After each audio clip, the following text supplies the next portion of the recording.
Madami kami.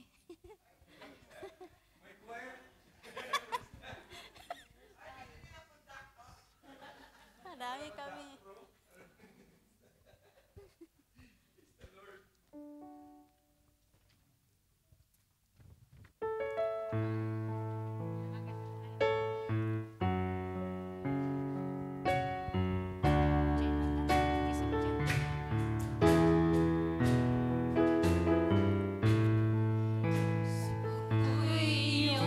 Sinisiyasa buhay ko'y iyong alam, ang lahat kong lihim, O Yahweh, ay tiyak na malalaman ang lahat ng aking ginagawa. Sa'yo ay hindi lingid ang lahat kong lihim, O Yahweh, ay tiyak mo ngang nababati. Yes, Lord. Hallelujah. Salamat, Panginoon, kilala mo ako. Ang lahat ng bagay ay dilihid sa'yo. Salamat, Panginoon, tinutuwid mo ako. Ikaw lang ang may alam ng aking patutunguhan. Salamat sa'yo, Panginoon. Yes, Lord. Hallelujah. Puso ko'y iyong sinisiyasan, buhay ko'y iyong alam, ang lahat kong lihim, O Yahweh,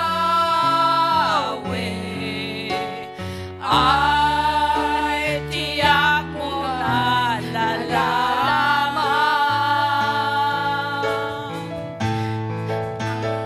ang lahat ng aking ginagawa. Sa'yo ay hindi lingid ang lahat ng lihim, O Yahweh, ay tiyak mo ngang nababati. Salamat, Panginoon, kilala mo ako. Ang lahat ng bagay ay dilihid sa'yo. Salamat, Panginoon, tinutuwid mo ako. Ikaw lang ang may alam ng aking patutunguhan. Salamat sa'yo, Panginoon.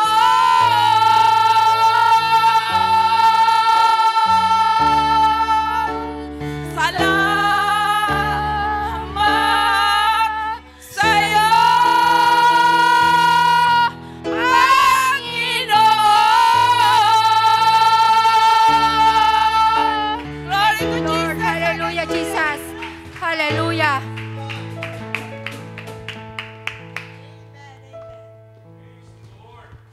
Praise the Lord. There was power.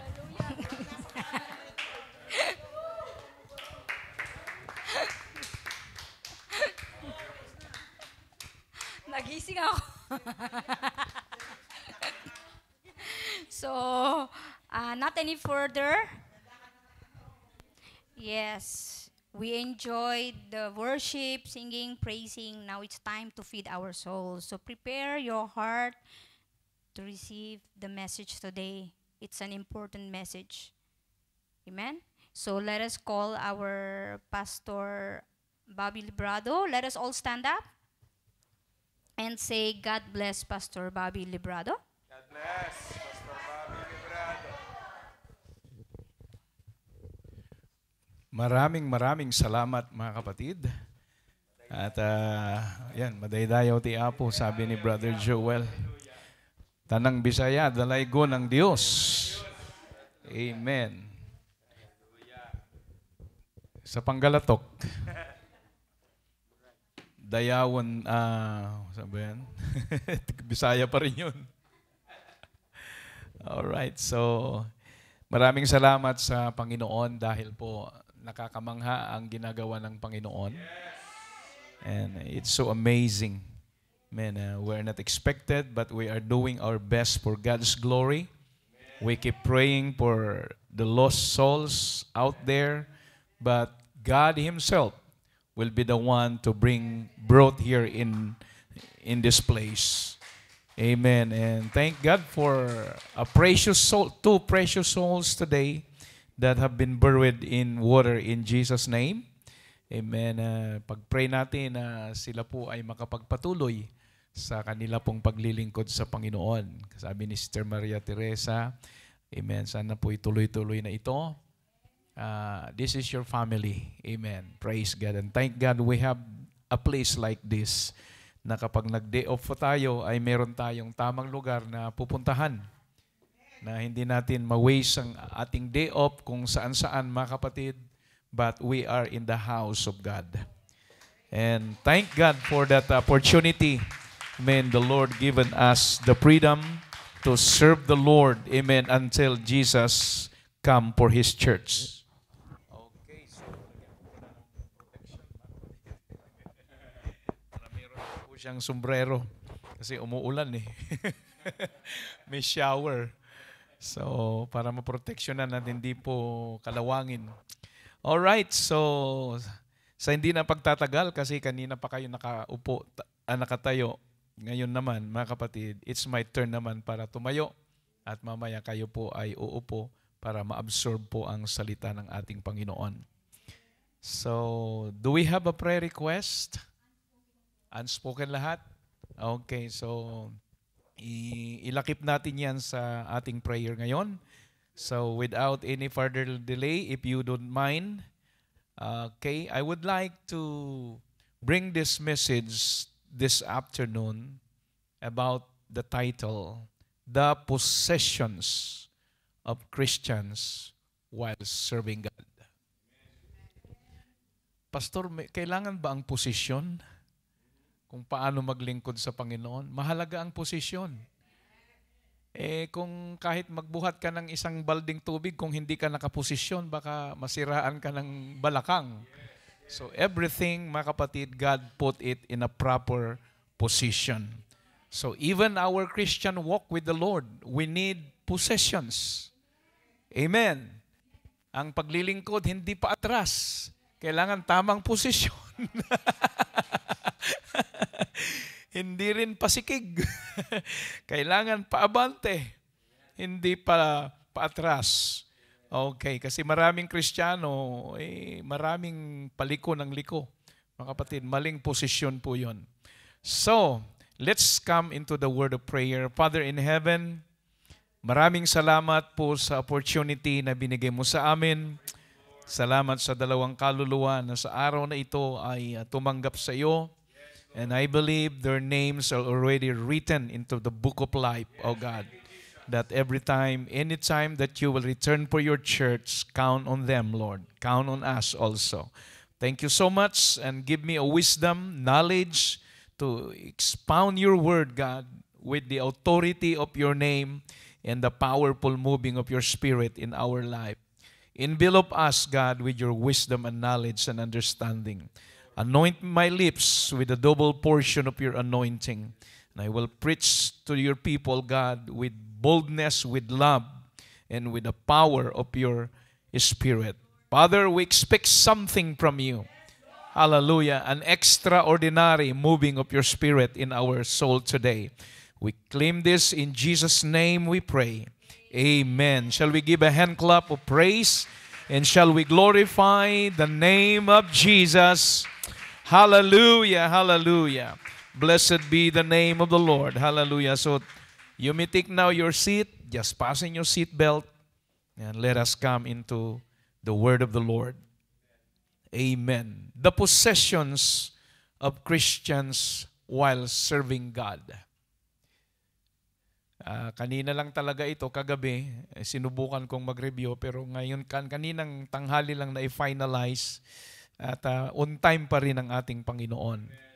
Amen. Sa aklat po ng Ephesians, alam po natin that there are 3 verbs or what you call 3 actions that portray our stance or position in Christ. Amen. So, we are seated with Christ in heavenly places. Ang unang posisyon ng isang tunay na Kristiyano ay yung umupo, mga kapatid, sa kalangitan. Somebody say amen. So sa bawat isa sa atin ay meron palang lugar sa langit para umupo, nakasama ang ating Panginoong Hesukristo. Everybody say, praise the Lord. At yan po ang in-advise o sinabi po ni Apostol Pablo sa kanyang sulat sa mga Epesos. Amen. And hath raised us up together. Tayong lahat. Amen. Awan labas na, kunan at Ilocano, tayong lahat. Raised us up together. And made us sit. Woo! Together na naman, mga kapatid. Kaya, pagdating sa paglilingkod, meron talagang sama-sama together, sama-sama forever. Hindi po, mga kapatid, sa central, bagkos sa kalangitan, ang sabi po ng ating Panginoon. So kasama po natin ang Panginoon na uupong kasama niya doon po sa lugar ng kalangitan. Everybody say, praise the Lord. So, amen. What does it mean, Pastor? It stands for resting or reigning or ruling as Christian. So kasama natin ang Panginoon na maghahari. Grabe mga kapatid. Kasama natin, magro-rule po tayo. Amen. Maghahari po tayo na kasama ang ating Panginoon. Yan ang ibig sabihin ng sit.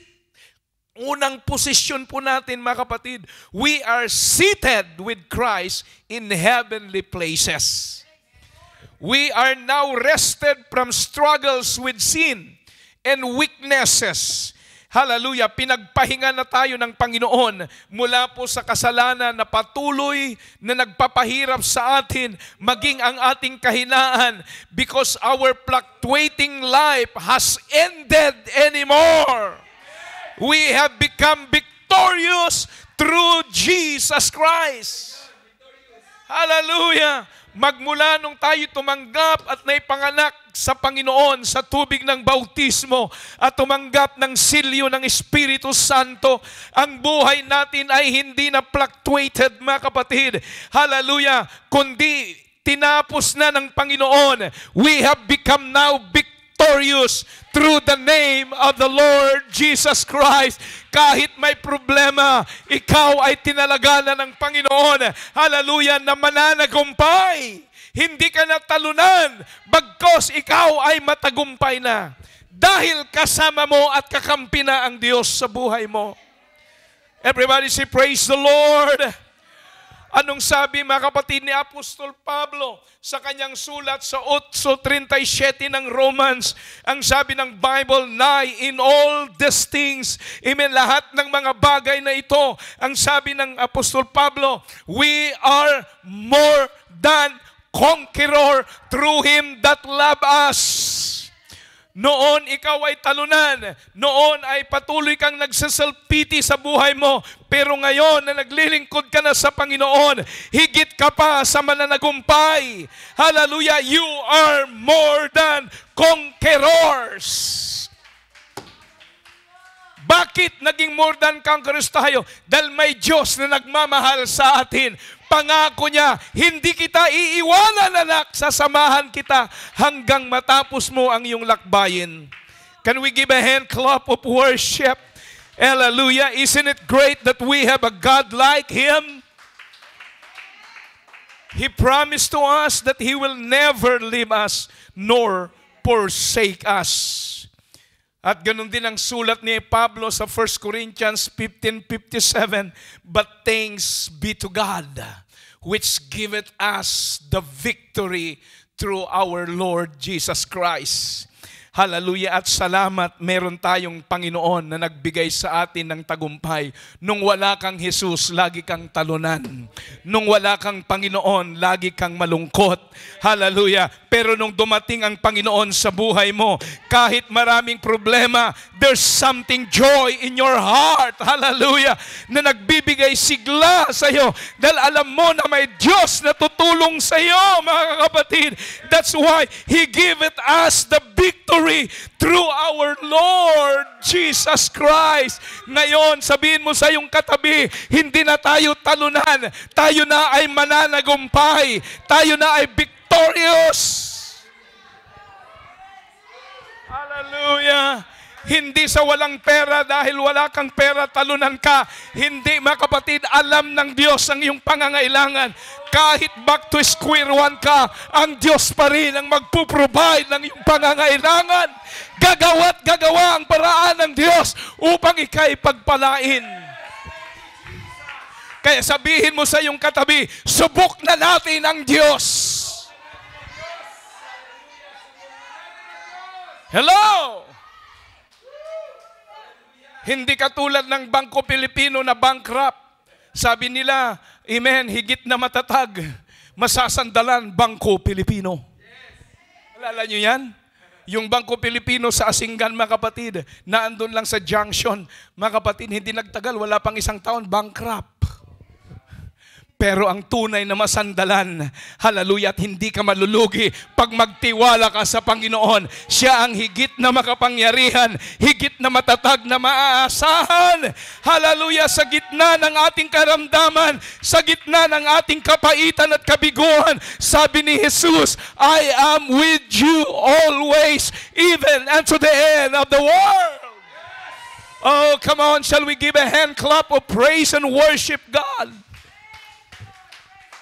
Kaya sabi ni Pablo, salamat sa Diyos.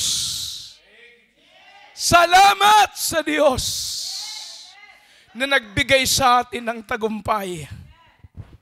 Hello? Amen? So look at the difference before. Kayo mismo maka-evaluate sa inyong sarili.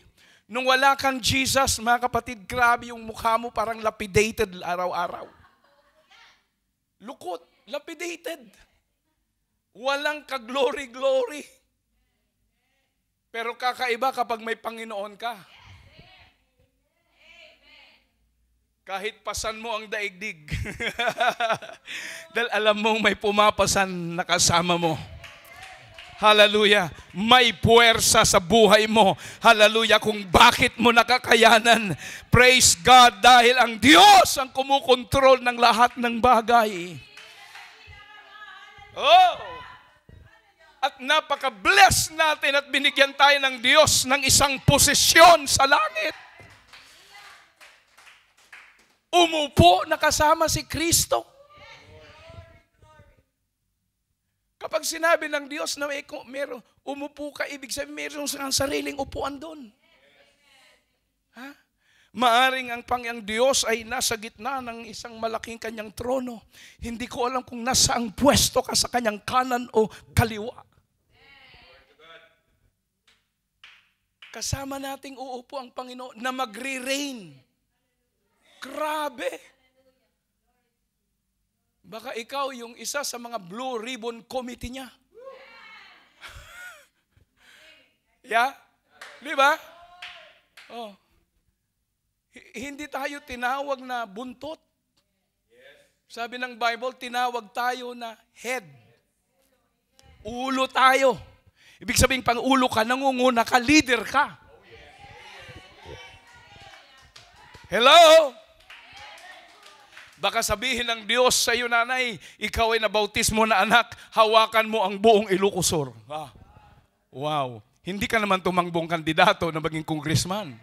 Pero darating ang araw, we are seated with Christ in heavenly places. Hindi ka man mabigyan dito ng opportunity sa politiko, pero sa langit meron kang upuan. May lugar ka sa langit.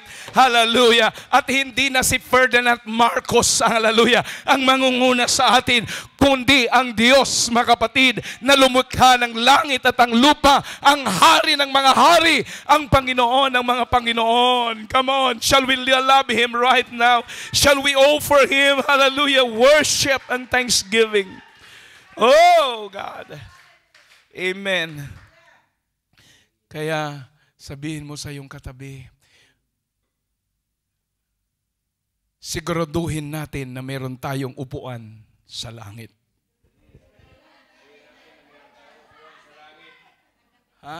Hindi na yung upuan na yan na inupuan mo, hindi na blue chair. Hindi na blue chair ang upuan mo doon, na plastic na nafofold. Dahil nung ginawa ang Diyos, mga kapatid, ang tirahan po natin doon, gawa ito sa ginto.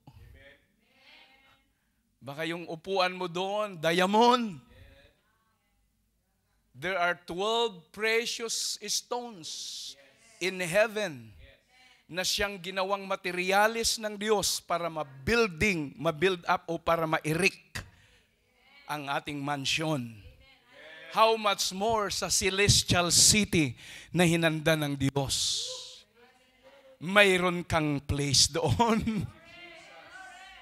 Meron tayong lugar doon. And made us sit together in heavenly places in Christ Jesus. Grabing pribilehiyo natin, mga kapatid. Magbabackslide ka pa ba niyan?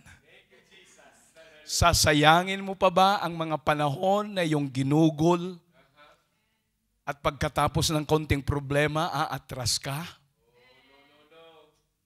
Don't do that. Do not go back to your old life. Just finish the race that God put in your life. Everybody say, praise God. Alam natin na sa takbuhan, merong nadadapa, pero hindi ka failure kung nadapa ka. Bumangon ka sa pangalawang pagkakataon.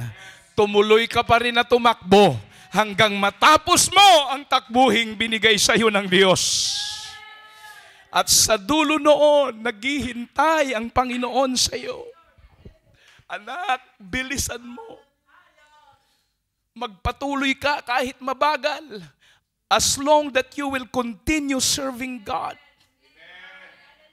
Bawalan ka man ng employer mo na umaten. Mag-pray ka lang at gagawa ang Diyos ng kaparaanan. God will make a way. Hallelujah. Isang araw ma-amaze ka na lang, sasabihin ng employer mo, go out today. Amen. Go out for Wednesday. Go out for Thursday. Mas mahalaga, basta may gawain sa Panginoon. Praise God. In a right time, in a right season. Huwag ka lang susuko. God will make a way. Sabi mo sa iyong katabi, handa ka na bang umupo? Hallelujah. Another possession.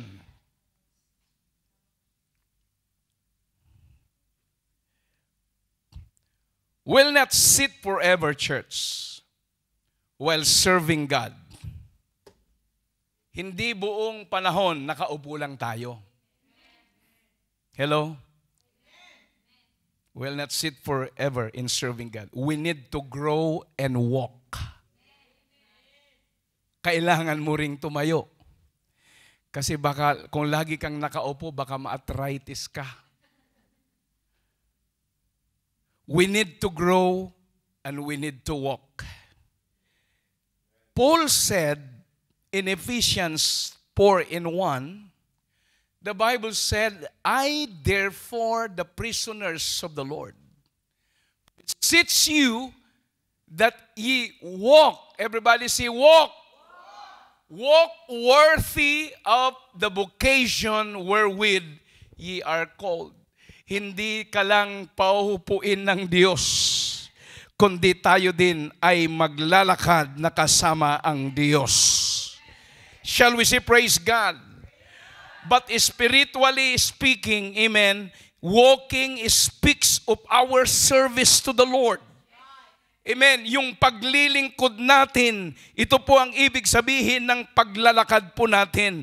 We need to serve God and the brethren. Because when Joshua said, as for me and my house, we will serve the Lord.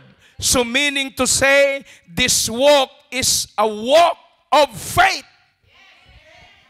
Somebody say amen. Walk of faith and not by sight. Because we are not men pleaser. Amen. We need to do the word of God. We need to follow the word of the Lord. We need to serve God as we walk in the Lord. That is talking about yung pangalawang posisyon po natin. Hindi lang tayo nakaupo, papahintulutan din ng Diyos na tayo'y maglalakad na kasama ang ating Panginoon. Pahintulutan tayo maglilingkod sa ating Panginoon. Kaya't sabi ni Haring David, serve the Lord with gladness. So this walk will draw us nearer to God. Are you with me? Yung paglalakad natin na kasama ang Diyos, the more na naglilingkod ka sa Panginoon, the more na napapalapit ka naman sa presensya ng ating Panginoon, which will eventually lead to our translation like Enoch. Palakpakan natin ang ating Panginoon. Pagpatuloy ka na maglingkod sa Panginoon, I will tell you, the more na ikaw ay nagiging malapit sa Diyos. Ang mga patriarka sa Bible, katulad ni Enoch, ang sabi ng Bible, Enoch walk with God. Hello? And that is our second stance in our service to the Lord. Walk. Meaning to say, handa ka bang maglingkod sa Diyos ng matapat? Although pwedeng i-balance ito, lumakad o yung paglilingkod ang pinag-uusapan dito.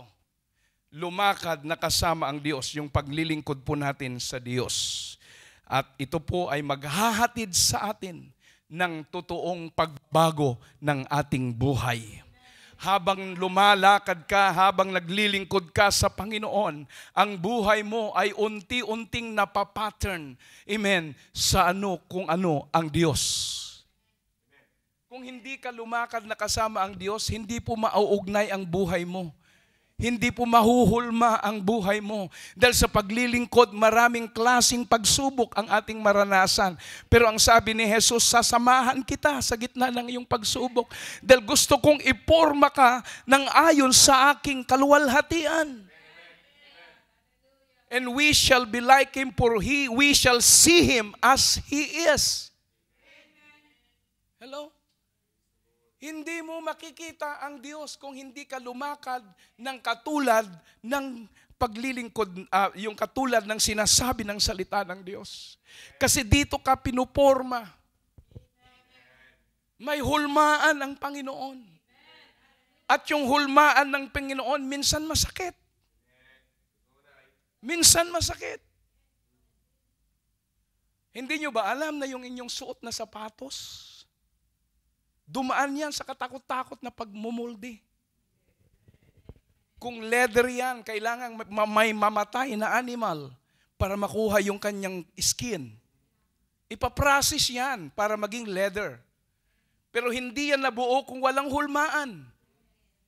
Kaya yung hulmaan, mga kapatid, nilagay po yung leather doon, binanat. Pagkatapos mabanat, pinakuan. Ang buhay natin habang tayo minumuld ng Panginoon, binabanat din po tayo. Amen. May mga pako, may mga nails na tumatama sa buhay natin pero hindi alam yung mga nails ng problema doon ka ngayon na ipipix. At unti-unti kang naipuporma doon po sa hulmaan ng sapatos.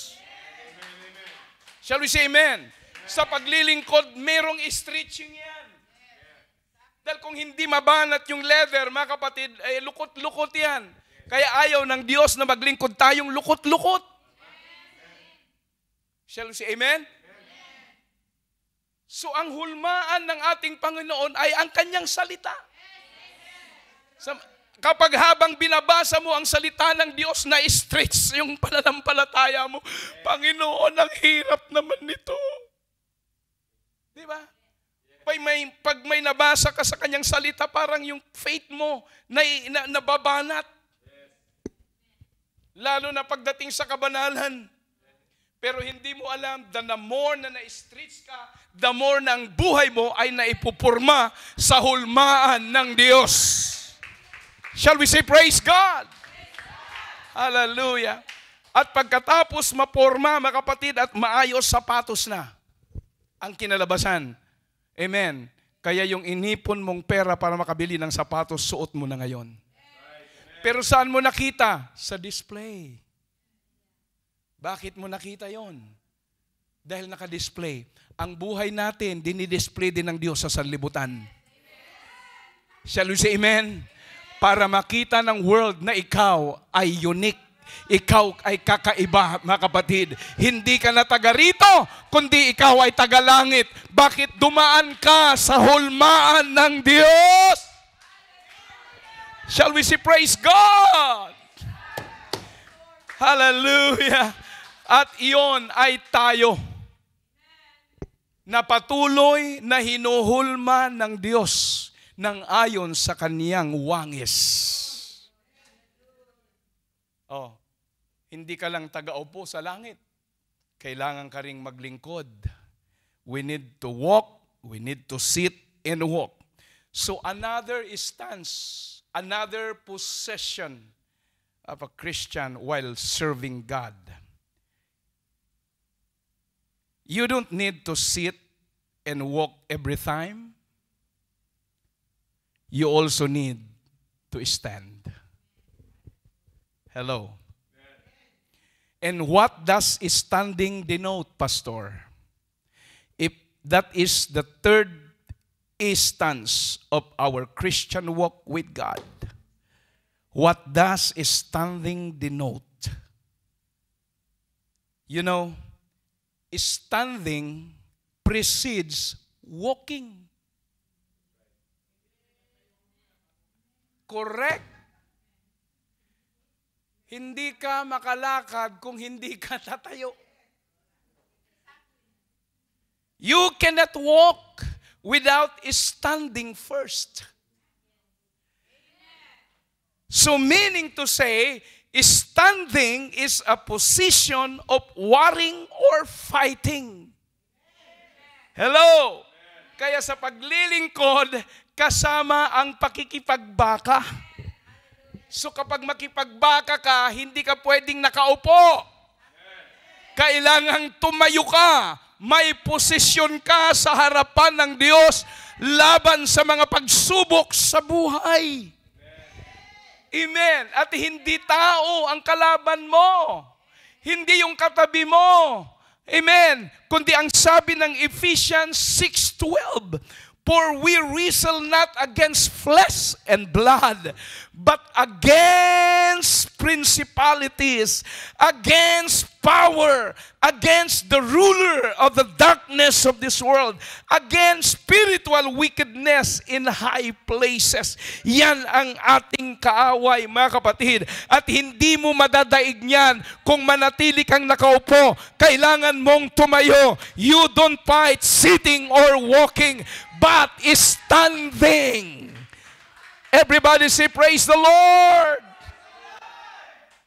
Hindi ka pwedeng manalo kung lagi kang nakaupo. Hindi ka pwedeng manalo kung lagi kang naglalakad. You need to have your position and stand firm. Somebody say, praise God. Yung isang boxer, paano manalo yun kung lakad ng lakad? Mapapagod ka. Hindi rin manalo isang boxer kung nandun siya lagi sa upuan. Hello? Kailangan siyang tumayo at magkaroon ng posisyon. Tamang stand. Tamang posisyon. At yan ang sabi ng Bible. Meron tayong kaaway, hindi ang tao, kundi ang kapamahalaan sa mga hindi nakikita, principalities. Mga kuta ng demonyo na nandito sa mundong ito. Hindi natin sila nakikita. But they have the powers also against spiritual wickedness in the high places. Pero ang sabi ng Bible, hallelujah, nasa loob din po ng Ephesians, mga kapatid, ang sagot. At ano ito? Ephesians 6:11, put on the whole armor of God. At kapag naisuot mo na ang buong baluti ng Diyos, that ye may be able to what? To stand against the wiles of the devil. So hindi niya sinabing, amen, that you be able to sit, to walk, but to stand against the wiles of the devil. Kaya ang posisyon ng isang Kristiyano, hindi ka lang umupo, hindi ka lang naglalakad, kundi tumayo ka ng matibay ayon sa kalooban ng Diyos. Are you ready to fight? Are you ready to stand against the wiles of the devil? Kaya nga pag may pagsubok, kapag may challenge sa buhay, amen, huwag kang magtago. Humarap ka. Hindi ang iyong laman, kundi may Diyos na nakatira sa buhay mo. Iyon ang lalaban para sa iyo. We need to stand and ask God, Lord, not my will, but your will be done. You cannot defeat the enemy with your own might. You cannot defeat it. Kahit kaano, kahit masinggan ang gamitin mo sa kaaway, hindi mo siya matatalo. Kahit marami kang grenade sa buhay mo, hindi mo siya matatalo. Pero meron lang isang sandata na doon mo siya kayang talunin. Ano yung sandata mo? Salita ng Diyos. Why the devil defeated when Jesus under prayer and fasting for 40 days? He didn't use any caliber, any revolver, any kind of ammunition to face the devil. Hello? But Jesus said, it is written. It is written, nasusulat, Satanas, na hindi lang nabubuhay ang tao sa tinapay lamang, kundi sa bawat salita ng Diyos na namumutawi sa kanyang bibig. Yun ang katapat ni Satanas, salita ng Diyos. Pag sinabi niyang nasusulat, walang panama dyan si Satanas, kasi Satanas sinungaling. Hello? Kaya nga ang sabi ni Satan, mga kapatid, kay Jesus Christ, kung ikaw ay anak ng Diyos, sige nga, gawin mo ngang tinapay yung bato. Dahil akala niya, maisahan niya si Jesus, dahil si Jesus, of course, 40 days na Lenny, hindi kumain, nag-fasting yan. Absolute fasting, no water. Ikaw nga, yung 2 meals pa lang, kumakalam na yung sikmura mo. Amen? Kaya ang tingin mo, mga kapatid, sa mga naaamoy mo, ang sarap naman yan. Sana, break na. And how much more ang Panginoon? 40 days na hindi kumain. Tapos ito si Satan, kung ikaw ay anak ng Diyos, gawin mo ngang tinapay yung bato. Dahil baka ang alam ni Satan, kapag maamoy niya yung hot pandesal na galing sa Macau, papatulan ni Satanas.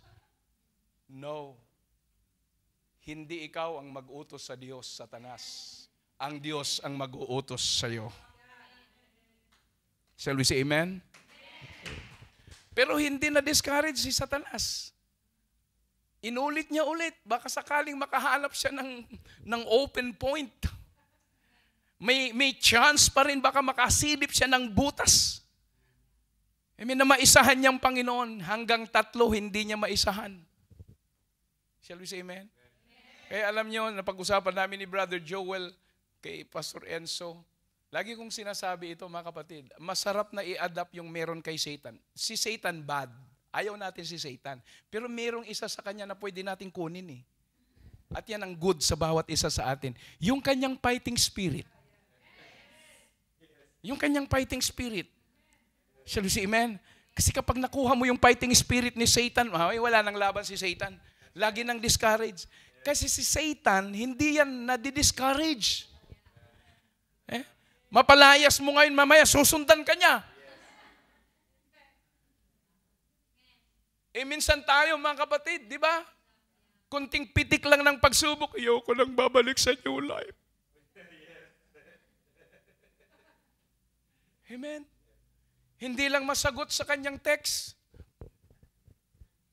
Hindi na ako kilala. Nire-read lang, wala man reply. Kaya pagdating ng susunod na Miyerkules, alala. Hindi mo na makita. Nadi-discourage tayo eh. Pero kung meron kang fighting spirit, Satanas, kunin ko yung fighting spirit mo.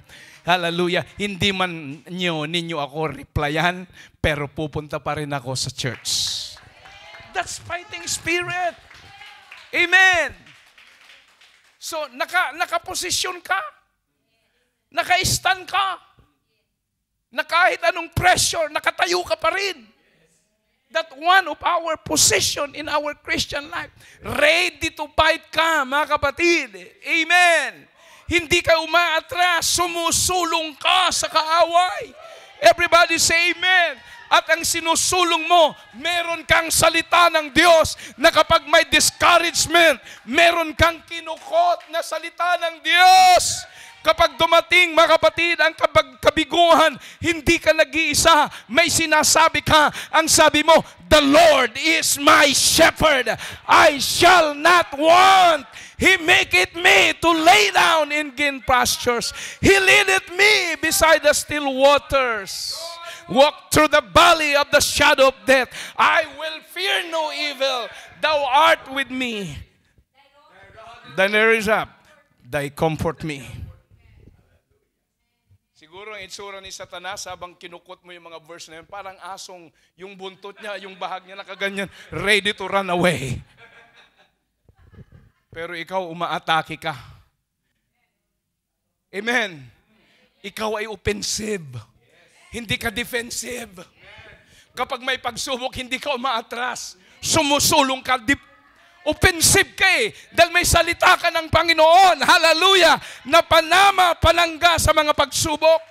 Come on. Hallelujah. Lahat ng ready to stand. Sabihin mo, I'm here, Lord. I am ready to stand. Yes. Shall we say amen? Pero tiyakin mo yung pagtayo mo, tama ang step mo. Ha?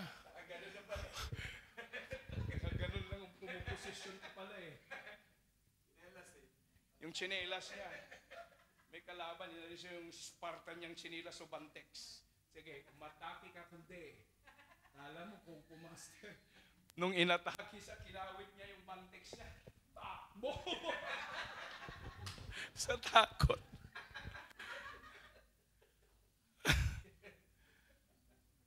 Mga kapatid, kakampi natin ng Diyos, huwag kayong matakot. Huwag mong questionin ang Diyos kung ano ang kanyang paraan sa iyo. Lahat may kaparaanan ng Diyos.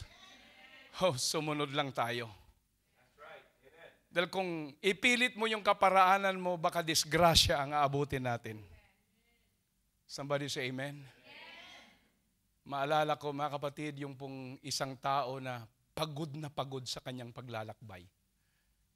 Kristiyano pa naman. Naglakbay po siya sa kabundukan, mga kapatid, malapit sa Mayon Volcano. Ibig sabihin sa Bicol. Dumating na siya po ay napagod. Umupo siya sa isang punong kahoy. At sa kanyang harapan, napakalaking garden po ng mga kalabasa. At yung mga kalabasa ngayon, mga giant squash. Tinignan niya ngayon at yung punong sinandalan niya, pili. Pili, yung masarap ang bunga, no, di ba? Humangin ng malakas. Nalaglag yung isang bunga. Tumama sa kanyang ulo.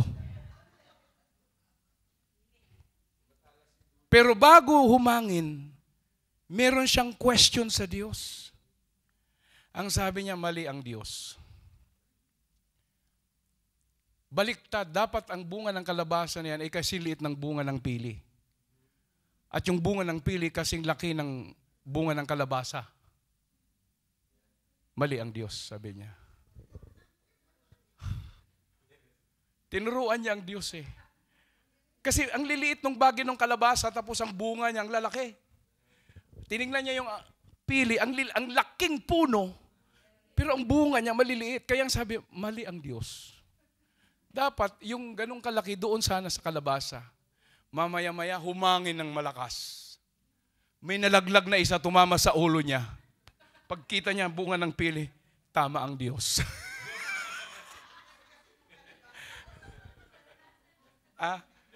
Tama ang Diyos. Sabi. Minsan ganun tayo eh. Gusto nating turuan ng Panginoon kung anong kanyang gagawin. Pero hayaan mo lang. Kung tamaan ka man ng sinlaki sana ng kalabasang problema, mga kapatid, at least masarap yun nagataan. Nung tinamaan niya ng punong bunga ng pili, mga kapatid, tama ang Diyos. Kasi kung nagkataon na yung sinlaki ng bunga ng kalabasa ay bunga ng pili at tumama sa ulo, hindi ko alam, mga kapatid. Baka hindi niya kayang ma-endure yung sakit. Diba? Yes. Magiging yung ulo niya, maging mayroong katulad din ng size ng kalabasang bukol.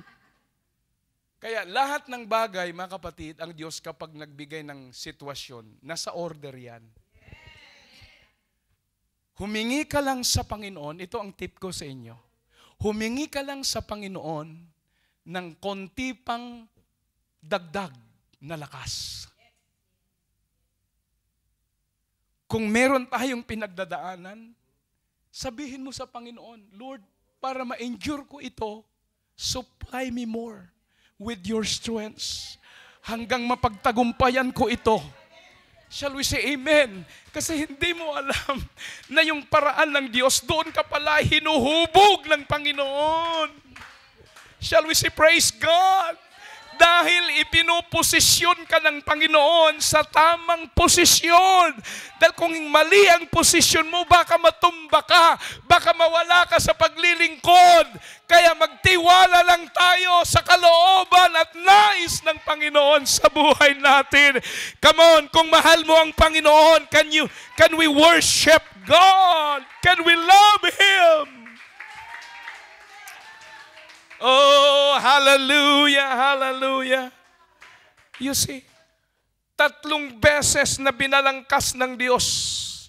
You don't fight sitting or walking but standing, because in the book of Ephesians chapter 6, you will read the word that 3 times the word is stand. Amen. 6:13 and 14, wherefore to take unto you the whole armor of God, that you may be able to withstand, second stand, in the evil day, and having done all, to stand. Another stand important. Therefore, having your loins girt about with truth, and having on the breastplate of righteousness. So yung pangatlong possession po natin ay yung stand po natin. Amen? Anong level ka na ba? Anong stand mo sa Panginoon? Matampuhin ka pa ba? Maiksi ba ang PC mo. You need to have the extra miles. Pag sinabi ng Bible na extra miles, magdagdag ka pa ng kaunting pasyensya.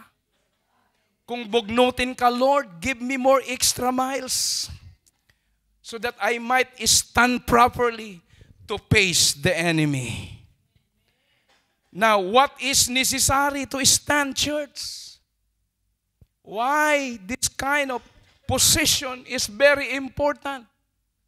You can stand if you desire to. Everybody say amen? Because to stand is your prerogative. It's your choice. Amen? There is power in our desire. Somebody say, praise God. You can stand if you desire. Dahil kapag dinesire mo ito, may power yan. Hindi mo lang alam, mga kapatid, na kapag ninais mo at gusto mo, may power dyan. I will prove it to you. Ang sabi po ng pinakamatalinong tao sa Bible, si King Solomon, sa Proverbs 10:24.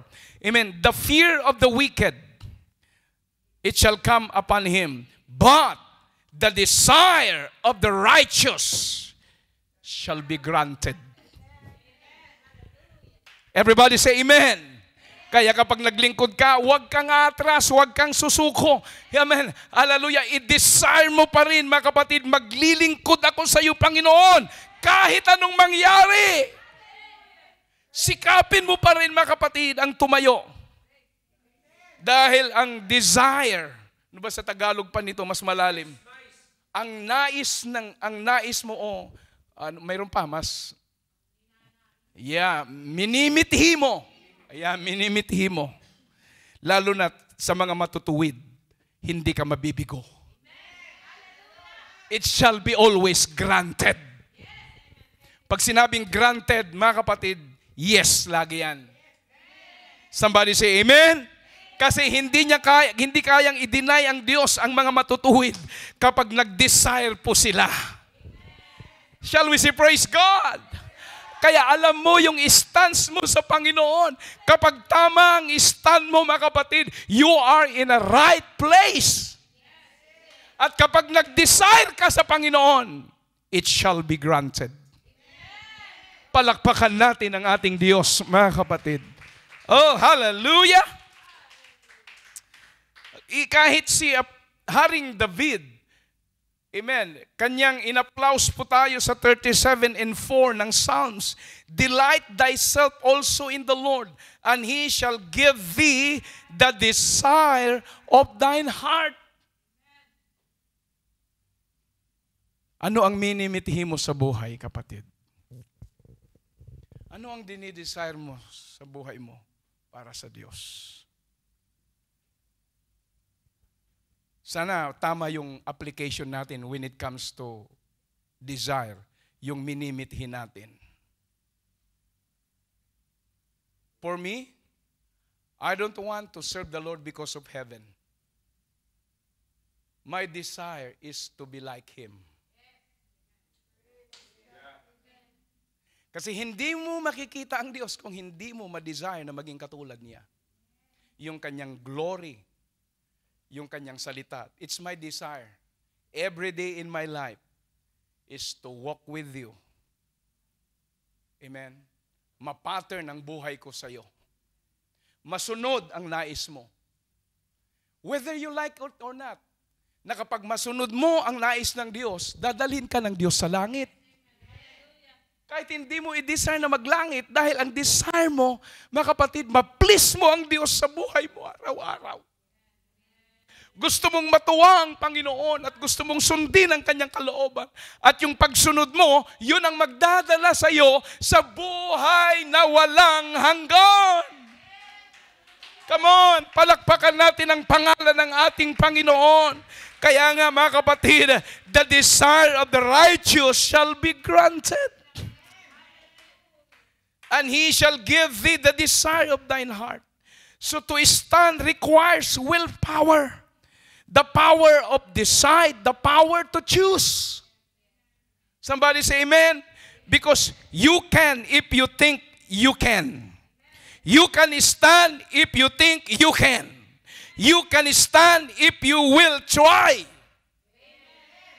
God has given us the freedom to decide. So you can do it if you want. You will never grow and become victorious if you don't make a decision. So desire to be like Jesus. Kahit maging sa Diyos has given us the power to decide, the power to choose. Are you with me? So choose to stand. Desire to stand. The reason why we don't stand is because we don't want to. We do not try. You won't know you can stand if you try. If you don't try. Kaya gawin mo ito. Hindi mo makikita ang kapangyarihan ng Diyos kung hindi mo ito subukan. Kaya nga sabi ng isang praise word, you'll never know until you try. Shall we say amen? Yung pagbibigay, yung ikapo, bakit hindi mo subukan ng Diyos? Sinahamon nga tayo eh. Prove me now, and I will open the windows of heaven, and I will pour out the blessing that there is no room enough to receive it. Sabi ng Diyos, don't withhold your giving. Don't withhold your tithes and offering. Give back to the Lord, and God will prove to you. He will prove it to you. It's not the door of heaven that God will open. It is the windows of heaven that God will open to bless you. Do you think why God used the windows? Hindi ako naniniwala na ang bahay nyo isa lang ang bintana. You have a lot of windows in your house. Kaya ang sabi ng Bible, ang lalabasan ng pagpapala mo ay mga bintana kasi alam niya, ang isang bahay maraming bintana. Ang bahay, either dalawa lang ang pintuan. So kapag ginamit ng Diyos, I will open the door of heaven, dalawa lang ang source ng blessing mo. Pero kapag ang binuksan ng Diyos ang mga bintana, hindi mo alam kung saan ang gagaling ang mga pagpapala. Somebody say amen. Pero ang sabi ng Biblia, subukan mo ako. Try me, try me. Woo! Hindi ka mabibigo pag hindi mo sinubukan pag sinubukan mo ang Diyos.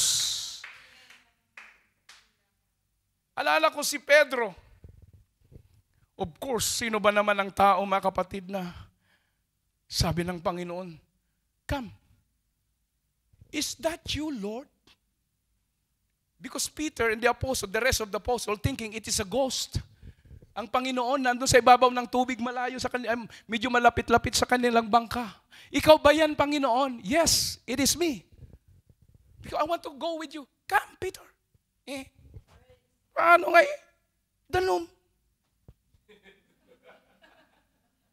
They are in the middle of the ocean.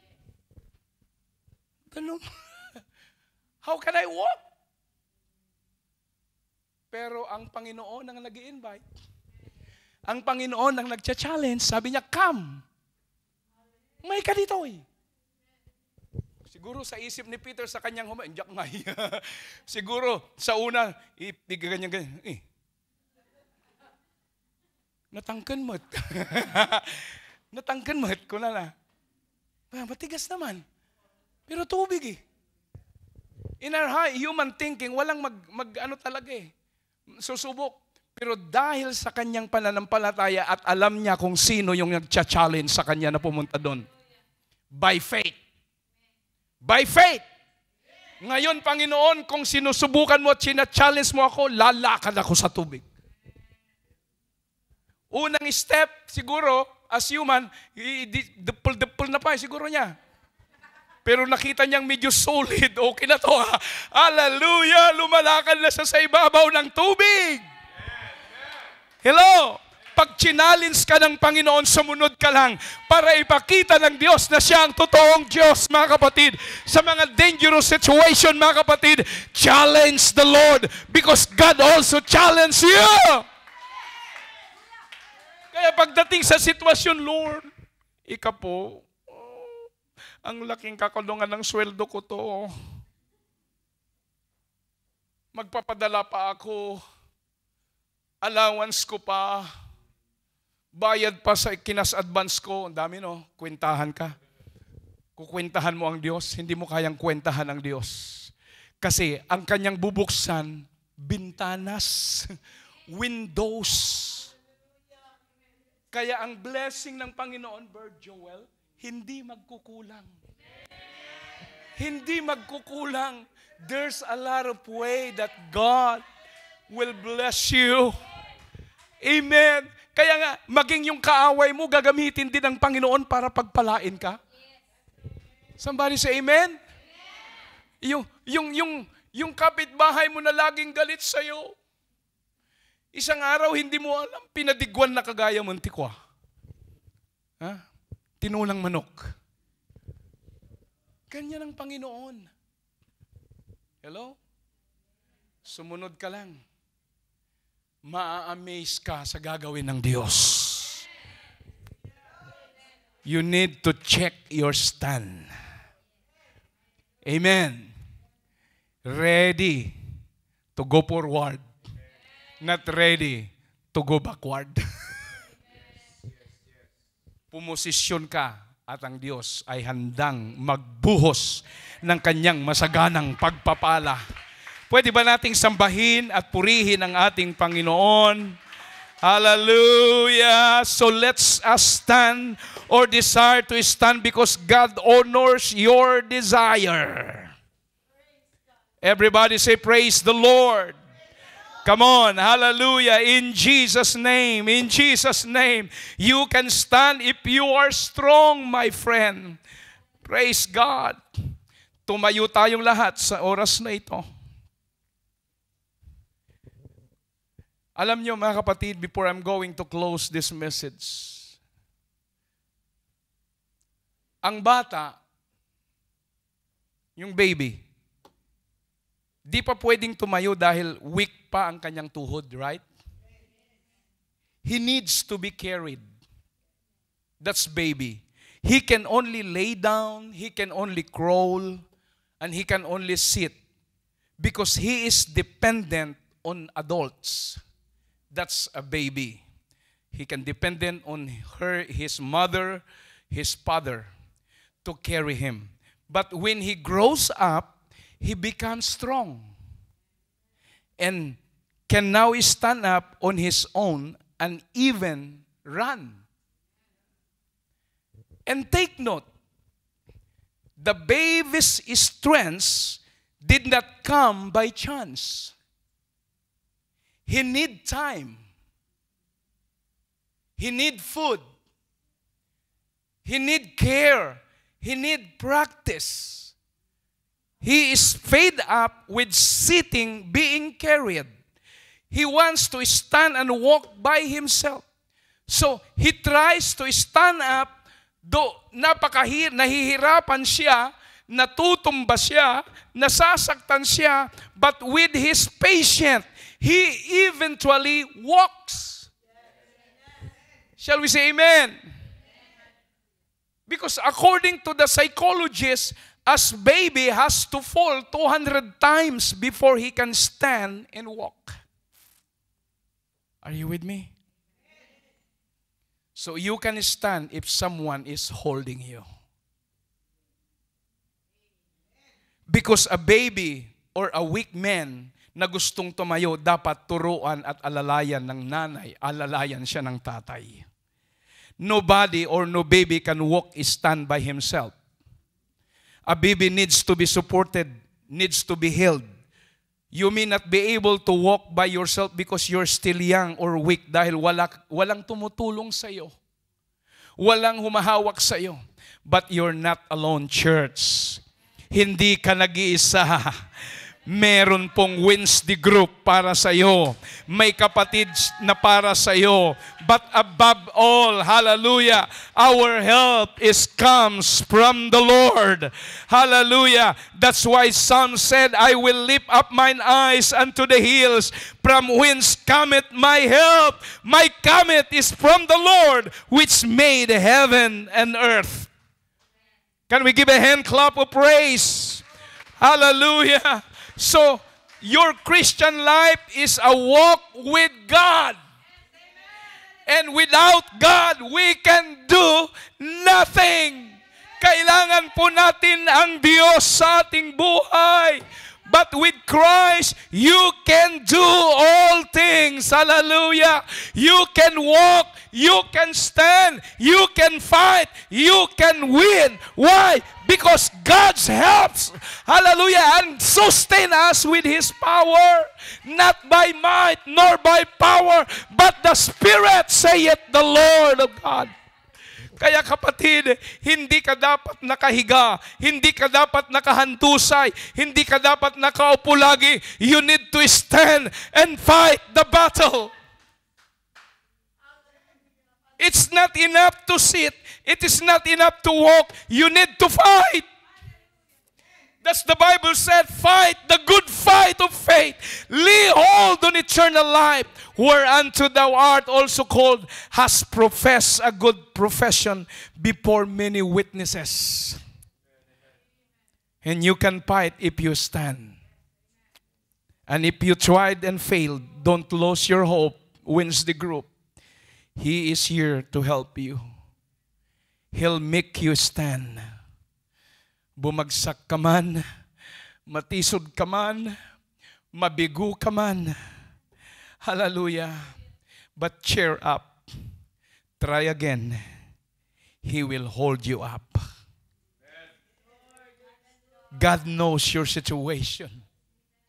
The only thing we need to do, Lord, I need your strength.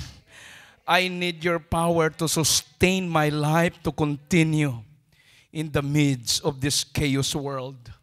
What I need today before I'm going to leave this place, it is the supply and the power of your Spirit in my life. Lord, I want to correct my stand to you, Lord. I want to have the power that you promise into my life.